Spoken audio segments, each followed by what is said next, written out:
ನಮಸ್ಕಾರ ವೀಕ್ಷಕರೇ, ನಾನು ಧೀರಜ್. ಬಾಡಿಗೆ ಮನೆ ಹುಡುಗೋಕ್ಕಿಂತ ಮುಂಚೆ ಬಾಡಿಗೆ ಮನೆಯ ಬ್ಯಾಕ್ಗ್ರೌಂಡ್ ವೆರಿಫಿಕೇಷನ್ ಏನಾದರೂ ನೀವು ಮಾಡ್ತೀರಾ? ಹೆಚ್ಚು ಜನರು ಮಾಡಲ್ಲ, ನಾನು ಕೂಡ ಮಾಡ್ತಿರಲಿಲ್ಲ. ಮತ್ತು ನನ್ನ ಜೊತೆ ಒಂದು ಇನ್ಸಿಡೆಂಟ್ ನಡೀತು. ಸೊ ಅವತ್ತಿಂದ ನಾನು ಬಾಡಿಗೆ ಮನೆಯಲ್ಲಿ ಹುಡುಗೋಕ್ಕಿಂತ ಮುಂಚೆ ಬಾಡಿಗೆ ಮನೆಯ ಬ್ಯಾಕ್ಗ್ರೌಂಡ್ ವೆರಿಫಿಕೇಷನ್ ಕೂಡ ಮಾಡ್ತೀನಿ. ಸುಮಾರು ನಾನು ಡಿಗ್ರಿ ಕಲಿಬೇಕಾದ್ರೆ ಧಾರವಾಡದಲ್ಲಿ ಯೂನಿವರ್ಸಿಟಿಯಲ್ಲಿ ನಾನು ಅಡ್ಮಿಷನ್ ಸಿಕ್ಕಾದ ಮೇಲೆ ಒಂದು 3-4 ಮಂತ್ಸ್ ನಾನು ಪಿ ಜಿಯಲ್ಲಿ ಸರ್ವೈವ್ ಆದೆ. ಸರ್ವೈವ್ ಯಾಕಂತಂದರೆ ಪಿ ಜಿ ಊಟ ನಿಮ್ಗೆ ಗೊತ್ತು. ಸೊ ಆ ಕಾರಣಕ್ಕೆ ನಾನು 3-4 ಮಂತ್ ನಂತರ ಬಾಡಿಗೆ ಮನೆ ಹುಡ್ಕೋಕ್ಕೆ ಸ್ಟಾರ್ಟ್ ಮಾಡಿದೆ ಧಾರವಾಡದಲ್ಲಿ. ನಾನು ನಿಮ್ಮ ಥರನೇ ಬಾಡಿಗೆ ಮನೆ ಬ್ಯಾಕ್ಗ್ರೌಂಡ್ ವೆರಿಫಿಕೇಷನ್ ಮಾಡ್ದೇನೆ ಸೊ ಯಾವುದೋ ಒಂದು ಜಾಯ್ನ್ ಆಗೋಣ, ಆದಷ್ಟು ಕಡಿಮೆ ದರದಲ್ಲಿ ಬಾಡಿಗೆ ಮನೆ ಸಿಕ್ಕರೆ ಅಷ್ಟೇ ನೋಡ್ತಿದ್ವಿ. ಸೊ ಅದರ ಆ ಮನೆಯಲ್ಲಿ ಈ ಮುಂಚೆ ಯಾರಿದ್ರು, ಆ ಮನೆಯಲ್ಲಿ ಏನು ಇನ್ಸಿಡೆಂಟ್ ನಡೆದಿತ್ತು, ಅದ್ರ ಬಗ್ಗೆ ಎಲ್ಲ ನಾವು ತಲೆ ಕೆಡಿಸ್ಕೊಳ್ಳೋಣ. ಬಾಡಿಗೆ ಮನೆ ಕಡಿಮೆ ದರದಲ್ಲಿರಬೇಕು, ಜೊತೆಗೆ ಕಡಿಮೆ ಡಿಪಾಸಿಟ್ ಇರಬೇಕು, ಮತ್ತು ಓನರ್ ಟೆನ್ಷನ್ ಇರಬಾರ್ದು. ಸೊ ಆ ಥರನೇ ಮನೆ ಹುಡುಕ್ತಾ ಇದ್ದೆ ನಾನು. ಸೊ ಯೂನಿವರ್ಸಿಟಿ ಅಕ್ಕಪಕ್ಕದಲ್ಲೆಲ್ಲ ಕಾಸ್ಟ್ಲಿ ಮನೆಗಳಿತ್ತು. ಸೊ ಆ ಕಾರಣಕ್ಕೆ ನಾನು ಏನು ಮಾಡಿದೆ, ನನ್ನ ಹತ್ರ ಒಂದು ಸೈಕಲ್ ಕೂಡ ಇತ್ತು. ಸೊ ಊರು ಆಚೆ ಹುಡ್ಕೋಣ, ಸ್ವಲ್ಪ ಕಡಿಮೆ ರೇಟಲ್ಲಿ ಸಿಗುತ್ತೆ. ಸೊ ನಾನು ಹುಡ್ಕೋಕ್ಕೆ ಸ್ಟಾರ್ಟ್ ಮಾಡಿದೆ. ಯೂನಿವರ್ಸಿಟಿಯಿಂದ ಒಂದು 5 ಕಿಲೋಮೀಟರ್ ದೂರದಲ್ಲಿ ಒಂದು ಶಾಪ್ ಇತ್ತು. ಆ ಶಾಪ್ ಹೊರಗಡೆ ಒಂದು ಬೋರ್ಡ್ ಕೂಡ ಇತ್ತು, ಮನೆ ಸಿಗುತ್ತದೆ ಅಂತ ಒಂದು ಬೋರ್ಡ್ ಇತ್ತು. ಸೊ ಆ ಬಾಡಿಗೆ ಆ ಅಂಗಡಿ ಹತ್ರ ನಾನು ಹೋಗಿ ಆ ಅಂಗಡಿಯಲ್ಲಿ ಒಂದು ಅಜ್ಜಿ ಇದ್ದರು. ಅವ್ರು ಹೇಳಿದರು, ಇದೇ ಅಪ್ಪ ಬಾಡಿಗೆ ಮನೆ, ನೀನು ಬೇಕಾದ್ರೆ ನೋಡಿ, ನಾನು ಕೀ ಕೊಡ್ತೀನಿ, ಹೋಗಿ ನೋಡ್ಕೊಂಡು ಬಾ, ನಿನ್ಗೆ ಇಷ್ಟ ಆದರೆ ನೀನು ಶಿಫ್ಟ್ ಆಗು ಅಂತ ಹೇಳಿದರು. ಸೊ ಅವ್ರು ನನಗೆ ಹೇಳಿದರು, ಸ್ಟ್ರೇಟ್ ಹೋಗ್ಬಿಟ್ಟು ಲೆಫ್ಟ್ ಹೊಡೆದ್ರೆ ಡೆಡ್ ಎಂಡಲ್ಲಿ ಮನೆ ಇದೆ ಅಂತ. ಸೊ ನಾನು ಕೀ ತೊಗೊಂಡು ಸೈಕಲ್ ತೊಗೊಂಡು ಬಾಡಿಗೆ ಮನೆಗೆ ಹೋದೆ ಹುಡುಕೋಕೆ, ಅಂದರೆ ನೋಡೋಕೆ ಹೋದೆ. ಮನೆ ಸಿಕ್ತು ನನಗೆ. ಅಕ್ಕಪಕ್ಕದಲ್ಲಿ ಒಂದು 200 ಮೀಟರ್ಸಲ್ಲಿ ಯಾವುದೂ ಮನೆ ಇರಲಿಲ್ಲ. ಸೊ ಮನೆ ಕೂಡ ತುಂಬ ಗಲೀಜಾಗಿತ್ತು. ಸೊ ಮನೆಯಲ್ಲಿ ಕೂಡ ಧೂಳು, ಜೇಡ್ರ ಬಲೆ ಎಲ್ಲ ಹಾಕಿದಿತ್ತು.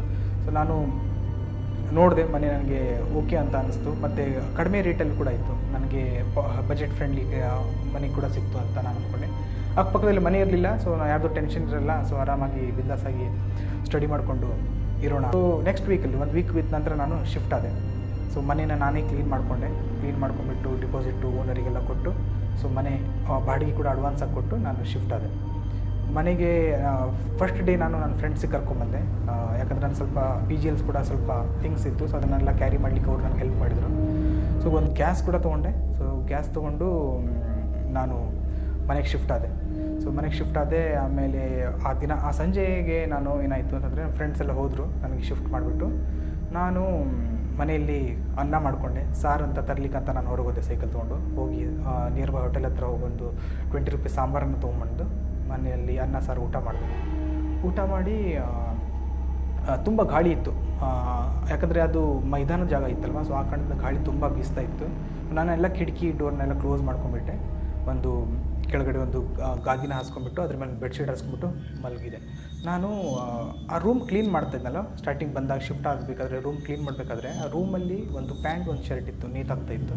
ಸೊ ನಾನು ಪ್ಯಾಂಟ್ ಶರ್ಟು ಬಾಗಿಲ ಹತ್ರನೇ ಇತ್ತು. ನಾನು ಅದನ್ನು ಹೊರಗಡೆ ಹೊತ್ತಾಕೂ ಇಲ್ಲ, ಯಾಕಂದರೆ ಓನರ್ ಆಮೇಲೆ ಕೇಳಿದ್ರಿ ಅಂತ. ಸೊ ನಾಳೆ ಓನರಿಗೆ ಹ್ಯಾಂಡ್ ಓವರ್ ಮಾಡಿಬಿಡೋಣ ಪ್ಯಾಂಟ್ ಶರ್ಟು ಅಂತ ಅಂದ್ಕೊಂಡೆ. ನಾನು ಬೆಡ್ರೂಮಲ್ಲಿ ಮಲ್ಕೊಂಡೆ. ಬೆಡ್ರೂಮಲ್ಲಿ ಒಂದು ವಿಂಡೋ ಕೂಡ ಇತ್ತು. ಫ್ಯಾನ್ ಆನ್ ಮಾಡ್ಕೊಂಡ್ಬಿಟ್ಟು ಮಲ್ಕೊಂಡೆ. ಸೊ ಮಲ್ಕೊಂಡು ಒಂದು ಸುಮಾರು 1 ಅವರ್ 2 ಅವರ್ ಆಗಿರ್ಬೋದು ನಾನು ನಿದ್ದೆಯಲ್ಲಿದ್ದೆ ಸಂಪೂರ್ಣ. ಸೊ ನಿದ್ದೆಯಲ್ಲಿರಬೇಕಾದ್ರೆ ಏನಾಯಿತು, ಸಡನ್ನಾಗಿ ಒಂದು ವಿಂಡೋ ಇದೆ, ಅದು ಓಪನ್ ಇತ್ತು. ನಾನು ಸಡನ್ನಾಗಿ ಎಚ್ಚರ ನೋಡ್ತೀನಿ, ವಿಂಡೋ ಓಪನ್ ಇತ್ತು. ಸೊ ನಾನು ಅಂದ್ಕೊಂಡು ಎಲ್ಲ ವಿಂಡೋ ಬಂದ್ ಮಾಡಿದ್ನಲ್ಲ, ಸಡನ್ನಾಗಿ ಒಂದು ವಿಂಡೋ ಹೇಗೆ ಓಪನ್ ಆಯಿತು ಅಂತ. ಓಪನ್ನೇ ಇರಲಿ, ಯಾಕಂದರೆ ನನಗೆ ಎದ್ದು ಹೋಗುವಷ್ಟು ಕೂಡ ನಿದ್ದೆ ಹಾಳಾಗ್ಬಿಡುತ್ತೆ ಅಲ್ವ. ಸೊ ಆ ಕಾರಣಕ್ಕೆ ನಾನು ಎದ್ದು ಹೋಗಲಿಲ್ಲ, ಓಪನ್ನೇ ಇತ್ತು. ಮತ್ತು ಹಾಗೆ ನಾನು ಮಲ್ಕೊಂಡ್ಬಿಟ್ಟೆ. ಬಟ್ ರೂಮ್ ಫುಲ್ ಕೋಲ್ಡ್ ಆಗಿಬಿಟ್ಟಿತ್ತು, ಚಳಿ ಆಗ್ತಾಯಿತ್ತು. ಸೊ ನಾನೇನು ಮಾಡಿದೆ, ನನ್ನ ಹತ್ರ ಒಂದು ರಗ್ ಇತ್ತು. ಸೊ ಅದನ್ನು ಹಚ್ಕೊಂಡು ಮಲ್ಕೊಂಡಿದ್ದೆ. ಸೊ ಜೊತೆಗೆ ಏನಾಯಿತು, ಕೆಳಗಡೆ ಗಾದಿ ಮೇಲೆ ಹಾಸಿರೋ ಒಂದು ಬೆಡ್ಶೀಟ್ ಕೂಡ ಎರಡೂ ಕೂಡ ಹಚ್ಕೊಂಡು ಮಲ್ಕೊಂಡ್ಬಿಟ್ಟೆ. ಮಲ್ಕೊಂಡು ಸುಮಾರು ಒಂದು 15 ನಿಮಿಷ ಆಗ್ತಾಯಿದೆ. ಸೊ ಒಂದು 15 ನಿಮಿಷ ಆಗಿರ್ಬೋದು. ಸೊ ನಿದ್ದೆ ನನಗೆ ಬಿಡ್ತಿರ್ಲಿಲ್ಲ ಚಳಿಯಿಂದ. ಸೊ ನಾನು ಕಿಟಕಿಯಿಂದ ಒಂದು ಕಟ್ ಕಟ್ ಕಟ್ ಕಟ್ ಅಂತ ಸೌಂಡ್ ಬರ್ತಾಯಿತ್ತು. ನಾನೇನು ಅಂದ್ಕೊಂಡು ಇನ್ನೊಂದು ಕಪ್ಪೆ ಅಥವಾ ಏನಾದರೂ ಹುಳ ಇರ್ಬೋದು ಅಂತ ಅಂದ್ಕೊಂಡೆ. ಮತ್ತೊಂದು ಸ್ವಲ್ಪ ಒಂದು 10 ಸೆಕೆಂಡ್ ಮತ್ತೆ cut cut cut cut cut ಅಂತ ಸೌಂಡ್ ಬರೋದು. ಇದರ ಸೌಂಡು ಪದೇ ಬರ್ತಾಯಿತ್ತು. ನಾನೇನು ಮಾಡಿದೆ, ಒಂದು ಸಲ ಚಾದರ ತೆಗೆದು ನೋಡೋಣ ಅಂತ ನೋಡಿದೆ. ನಾನು ಚಾದರ ತೆಗೆದು ನೋಡ್ತೀನಿ, ಕಿಟಕಿಯಲ್ಲಿ ಒಬ್ಬನು ಫುಲ್ ಕೂದಲ ಬಿಟ್ಟಿದ್ದಾನೆ. ಅಂದರೆ ಹುಚ್ಚಿನ ಥರ ಕೂದಲ ಇದೆ. ಮುಖ ಸ್ವಲ್ಪ ಏಜ್ಡ್ ಥರ ಇಲ್ಲ, ಯಂಗೇ ಇದೆ. ಬಟ್ ಮುಖದಲ್ಲಿ ಒಂಥರ ಮಣ್ಣು ಮಣ್ಣು ಥರ ಇದೆ ಮುಖಕ್ಕೆ, ತುಂಬ ಧೂಳು ಅಂಟ್ಕೊಂಡಿರೋ ಥರ ಇದೆ. ಮತ್ತು ಅವನು ಕಣ್ಣು ಪೂರ್ತಿ ಕೆಂಪಾಗಿತ್ತು. ಸೊ ಜೊತೆಗೆ ನನಗೆ ಹಲ್ಲು ಕಡಿತಾ ಇದ್ದಾನೆ ಅಂತ ನನಗೇನು ಸೌಂಡ್ ಬಂತಲ್ವ, ಅದು ಹಲ್ಲು ಕಡಿಯೋದೇ ಸೌಂಡ್ ಆಗಿತ್ತು. ನಂಗೆ ದುರ್ಗುಡ್ತಾ ಇದ್ದಾನೆ.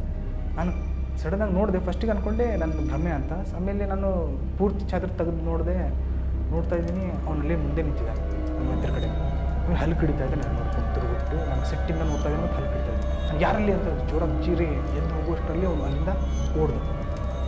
ನಾನು ಡೋರ್ ತೆಗೆದು ಹೋಗ್ಬೇಕಂತ ಇದ್ದೆ ಹೊರಗಡೆ, ಬಟ್ ನಾನು ಹೋಗಲಿಲ್ಲ. ಏನಕ್ಕಂತಂದರೆ ನಿಮ್ಗೆ ಹುಚ್ಚ ಇರ್ಬೋದು, ಯಾರಾದ್ರೂ ಕಳ್ಳ ಇರ್ಬೋದು ಅಂತ. ಏನಾದರೂ ಮತ್ತೆ ಡೋರ್ ತೆಗೆದು ಬಿಟ್ಟರೆ ಒಳಗಡೆ ಬಂದು ಏನಾದರೂ ಚೋರಿಗಿರಿ ಮಾಡ್ಕೊಂಡು ಹೋಗ್ಬೋದು ಅಂತ ನಾನು ಭಯಪಟ್ಟು ಡೋರ್ ಓಪನ್ ಮಾಡಲಿಲ್ಲ. ಆಮೇಲೆ ಕಿಟಕಿಯಿಂದ ನಾನು ನೋಡಿದೆ ಆ ಕಡೆ ಈ ಕಡೆ, ಎಲ್ಲೂ ಕಾಣಲಿಲ್ಲ ಅವನು. ಮತ್ತು ಸ್ವಲ್ಪ ಭಯ ಕೂಡ ಆಯಿತು ಸಡನ್ನಾಗಿ ನನಗೆ. ನಾನು ಇರಲಿ ನಡಿ ರಪ್ಪ, ಇರ್ಬೋದು ಯಾವ್ದಾದ್ರು ಹುಚ್ಚ ಇರಬೇಕು. ಮುಂಚೆ ನಾನು ಬರೋಕ್ಕಿಂತ ಮುಂಚೆ ಅವನು ಈ ಮನೆ ಅಕ್ಕಪಕ್ಕದಲ್ಲಿ ಮಲಗ್ತಿದ್ದ ಇರಬೇಕು, ರೆಸ್ಟ್ ಮಾಡ್ತಿದ್ದ ಇರಬೇಕು ಅಂತ ಅಂದ್ಕೊಂಡು ನಾನು ಮತ್ತೆ ಮಲ್ಕೊಂಡೆ. ಆ ದಿನ ಪೂರ್ತಿ ರಾತ್ರಿ ಕಳೀತು. ಸೊ ನಿದ್ದೆ ಅದಾದ ನಂತರ ಕೂಡ ಮಲಗಿದೆ. ನಾನು ವಿಂಡೋ ಎಲ್ಲ ಕ್ಲೋಸ್ ಮಾಡಿಬಿಟ್ಟು ಮತ್ತೆ ಮಲ್ಕೊಂಡು ಬೆಳಗ್ಗೆ ನಾನು ರೆಡಿ ಆಗಿಬಿಟ್ಟು ಕಾಲೇಜಿಗೆ ಹೋಗ್ತಾಯಿದ್ದೆ ಸೈಕಲ್ ತೊಗೊಂಡು. ಒಂದು 200 ಮೀಟರ್ ದಾಟಿದ ನಂತರ ಸೊ ಒಂದು ಮನೆ ಇದೆ. ಆ ಮನೆಯಲ್ಲಿ ಒಂದು ಆಂಟಿ ಮನೆ ಹೊರಗಡೆ ಕಸ ಹೊಡಿತಾಯಿದ್ರು. ಅವ್ರು ನಾನು ಕೇಳಿದ್ರು, ಯಾರಪ್ಪ ನೀನು ಹೊಸದಾಗಿ ಶಿಫ್ಟ್ ಆಗಿದೆಯಾ ಅಂತ ಕೇಳಿದರು. ನಾನು ಹೌದು ಆಂಟಿ, ನೀನೇನೇ ಶಿಫ್ಟ್ ಆಗಿದ್ದೀನಿ. ಸೊ ಅಷ್ಟು ಆಂಟಿ ಕೇಳಿದರು, ಆ ಮನೆ ಬಗ್ಗೆ ಏನಾದರೂ ಬ್ಯಾಕ್ಗ್ರೌಂಡ್ ಗೊತ್ತಾ ನಿನಗೆ, ಬ್ಯಾಕ್ಗ್ರೌಂಡು ವೆರಿಫಿಕೇಷನ್ ಮಾಡಿದ್ಯಾ ಅಂತ ಕೇಳಿದರು.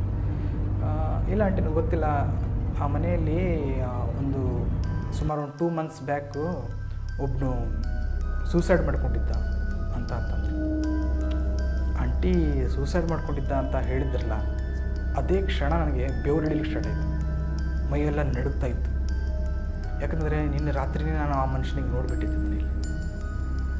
ಹಲ್ಲು ಕಡಿತಾ ನನ್ನ ದುರ್ಗುಟ್ಟು ನೋಡ್ತಾ ಇದ್ದಲ್ಲ, ಅವನು ಬೇರೆ ಆಗಲಿಲ್ಲ. ಆ ಮನೆಯಲ್ಲೇ ಅವನು ನೇಣು ಹಾಕ್ಕೊಂಡು ಸತ್ತಿದ್ದಂತೆ. ಅವನು ನೇಣು ಹಾಕ್ಕೊಂಡು ಸಾಯೋಕ್ಕೆ ಕಾರಣ ಏನು ಅಂತಂದರೆ ಅವನಿಗೆ HIV AIDS ಬಂದಿತ್ತು. ಸೊ ಆ ಕಾರಣದಿಂದ ಅವನು ಭಯಪಟ್ಟು ಆ ಮನೆಯಲ್ಲೇ ನೇಣು ಹಾಕ್ಕೊಂಡು ಸತ್ತಿದ್ದ. ಆ ಮನೆಯಲ್ಲಿ ಒಂದು ಪ್ಯಾಂಟು ಒಂದು ಶರ್ಟ್ ಇತ್ತಲ್ವ, ಅದು ಕೂಡ ಆ ಮನುಷ್ಯದ್ದೇ. ನನಗೆ ಇದನ್ನು ಕೇಳಿದ ಕೂಡಲೇ ಸಡನ್ನಾಗಿ ಏನು ಮಾಡಿದೆ, ಫೋನ್ ಮಾಡಿದೆ ಫ್ರೆಂಡಿಗೆ, ನಾನು ಇವತ್ತು ಕಾಲೇಜಿಗೆ ಬರಲ್ಲ ಅಂತ. ಮನೆಗೆ ಹೋದೆ, ಬ್ಯಾಗೆಲ್ಲ ಪ್ಯಾಕ್ ಮಾಡ್ಕೊಂಡ್ಬಿಟ್ಟು ಆಂಟಿಗೆ ಓನರಿಗೆ ಕೀ ಕೊಟ್ಟೆ. ನಾನು ಇರ್ಲಿಕ್ಕಾಗ ನೀವು ನಮಗೆ ನಾನು ಅವ್ರ ಹತ್ರ ಫೈಟ್ ಕೂಡ ಮಾಡಿದೆ, ನನಗೆ ಹೇಳಿಲ್ಲ ಈ ಥರ ಅಲ್ಲೊಬ್ಬ ಸತ್ತಿದ್ದಂತ. ಅವರು ಅಜ್ಜಿ ಹೇಳಿದರು, ಆ ಥರ ಏನು ತೊಂದರೆ ಇಲ್ಲ ಇತ್ತು, ನೀನೇ ಹೆದರ್ತಾ ಇದೆಯಪ್ಪ ಅಂತಂದರು. ಬೇಡ ಆಂಟಿ ಸಾರಿ ಅಂತ ಹೇಳಿ ಅವ್ರ ಕಡೆದ ಡಿಪಾಸಿಟ್ ಇಸ್ಕೊಂಡು ಮುಂದೆ ಎಸ್ಕೇಪ್.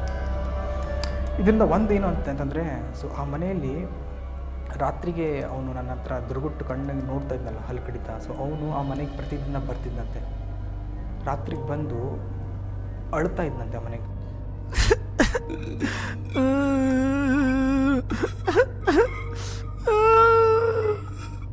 ಥರ ಅಳೋ ಸೌಂಡು ಕೆಟ್ಟ ಧ್ವನಿಯಿಂದ ಚೀರ್ತಾ ಇದ್ದ.